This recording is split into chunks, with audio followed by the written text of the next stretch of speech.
Hola, ¿cómo les va? Soy Rubén Chababo y los invito a escuchar Desembalo mi biblioteca, todos los jueves a las 19 en Radio Rosario Clásica, en el 90.7 del dial y en todas las redes.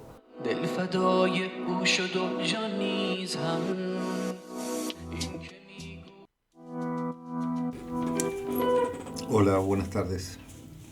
Bueno, estamos nuevamente aquí en este espacio titulado Desembalo mi biblioteca, en el que jueves a jueves elijo algún texto, alguna novela, algún cuento para compartir con ustedes y también para recordar o evocar algunos autores que no necesariamente están en el primer lugar, en la primera fila de las librerías, de los estantes, pero que pienso que merecen ser leídos y revisitados, ¿no? El mundo editorial, el mundo del bestseller, el mercado editorial es una gran máquina, ¿no? Devoradora de nombres y de obras. No hay más que pasar por las librerías y ver qué tan poco permanecen a la vista aquellos libros que no son los más leídos o los de más venta, que generalmente no necesariamente coinciden con los de mayor calidad literaria. Y en este caso quise traer a ustedes un autor que me gusta mucho, y no solamente a mí, sino a tantos, que es el polaco Wojciech Singer, ¿no? Wojciech Singer nació en Radacin, en Polonia, en 1904. Allí vivió parte de su infancia y de su primera juventud, hasta que en el año 34 abandonó ese mundo. Esa fecha es clave, ¿no?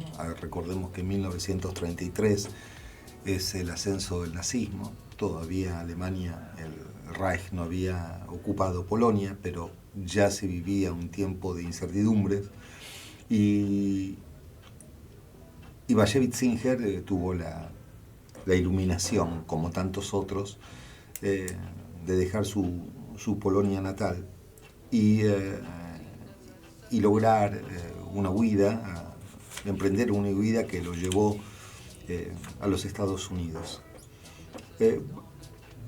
¿Por qué Wojciech Singer merece ser leído? Yo traje aquí un libro que publicó hace unos años atrás una editorial, creo que ya desaparecida, porque no he visto otros libros de esta editorial de Ada Cor, editora, y que se llama La imagen y otras historias, y es una antología de cuentos que bien condensan la literatura de Wojciech Singer. Wojciech Singer tiene tanto artículos periodísticos, tiene novelas, pero también una infinidad de cuentos. La singularidad de Wojciech Singer es que, bueno, en el corazón mismo de Wojciech Singer está la lengua en la que escribe, el idioma en el que escribe, la lengua en la que escribe. Y esa lengua no es de las lenguas canónicas, es el yiddish, es la lengua extendidamente hablada por las comunidades judías centroeuropeas y que entró en una brutal y trágica decadencia después de la Segunda Guerra Mundial, cuando millones de sus hablantes fueron asesinados. Me refiero a esa lengua que hablaban los judíos de Polonia, de Ucrania, de Lituania, de Letonia,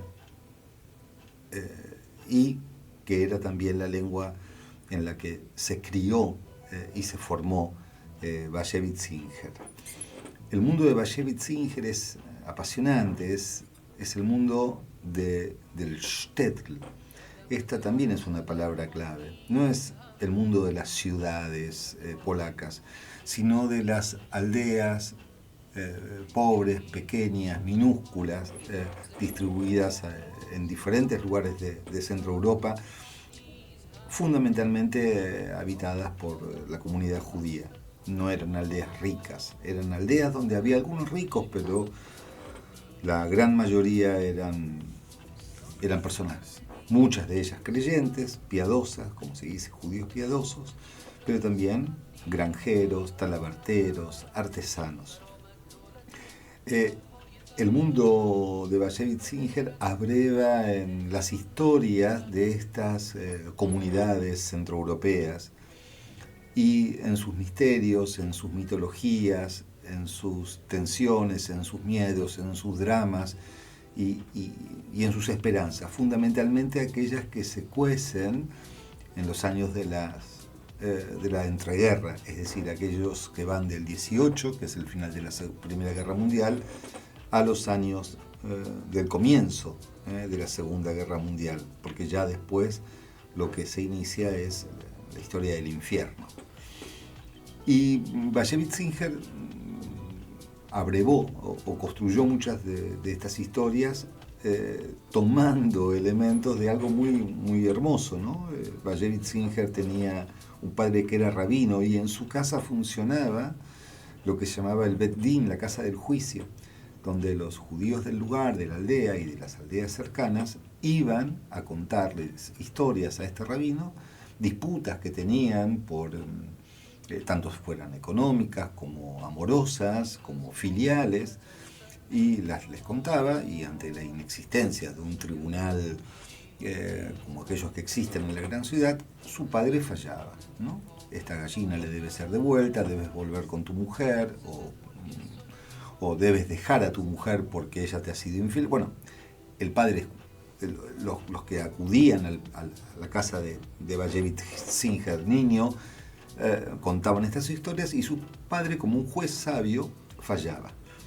Estaba también otro personaje muy encantador que era el de su madre. Su madre no intervenía en los fallos del padre, obviamente.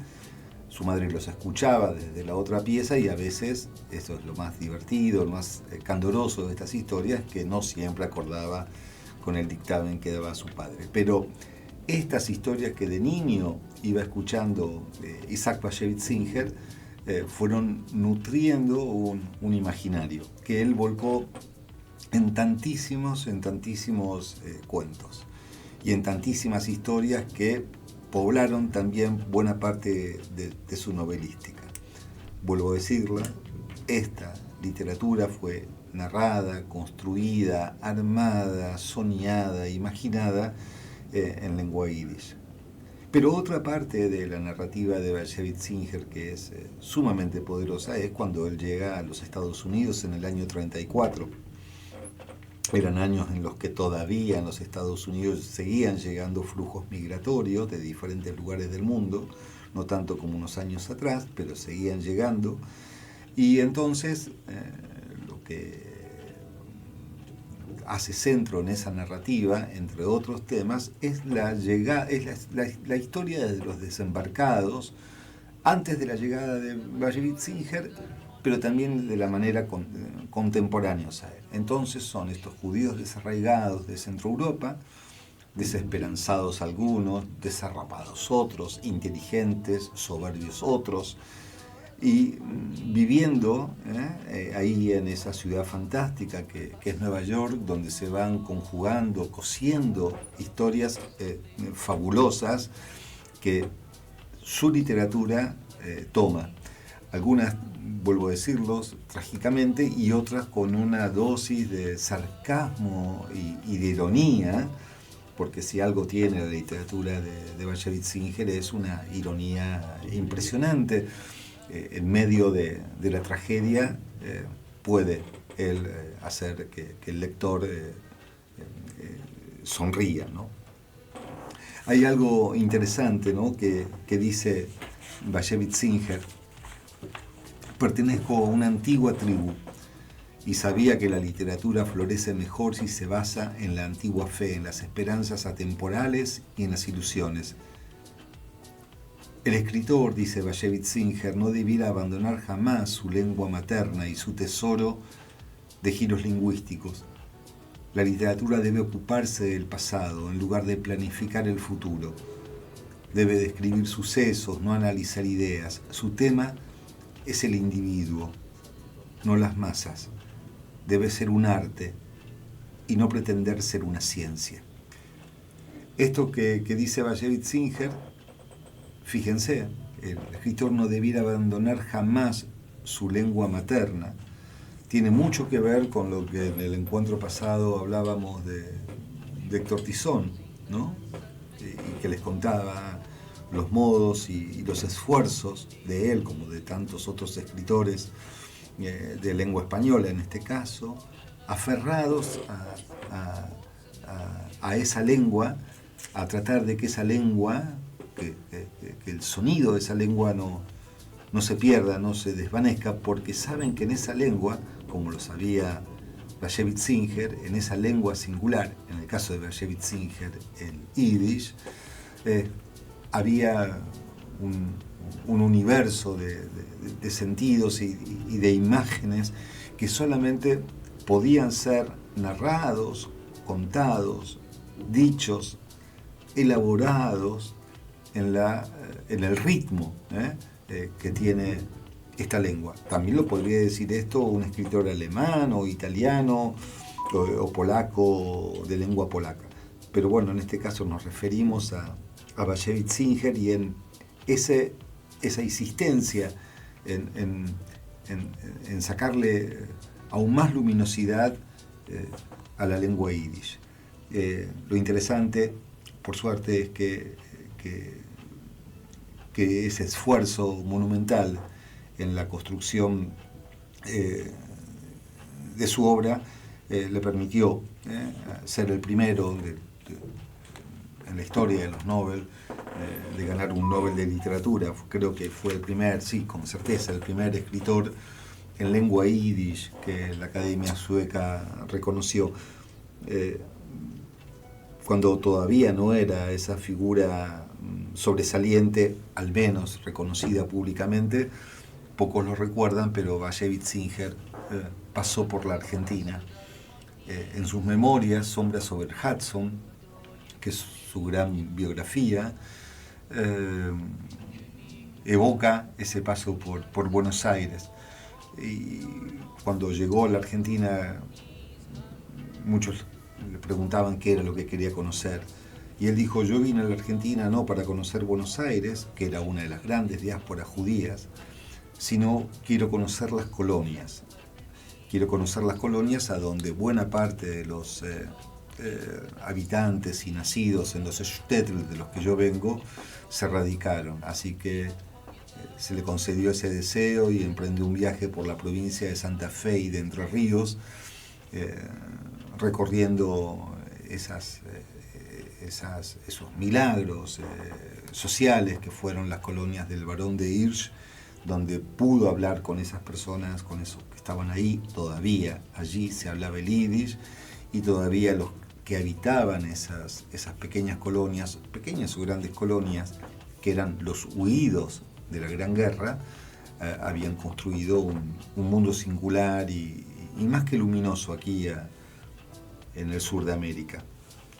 Recomiendo cálidamente entonces cualquiera de las novelas de Bayevich Singer, y los que quieran ingresar en sus cuentos, por ejemplo, La Imagen y otras historias que publicó Adacor.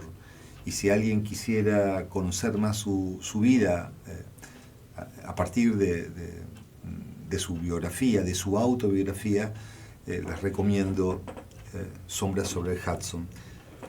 Para despedirnos de este encuentro, vamos a escuchar algo poco escuchado, que es un Frühling Ghetto Tango.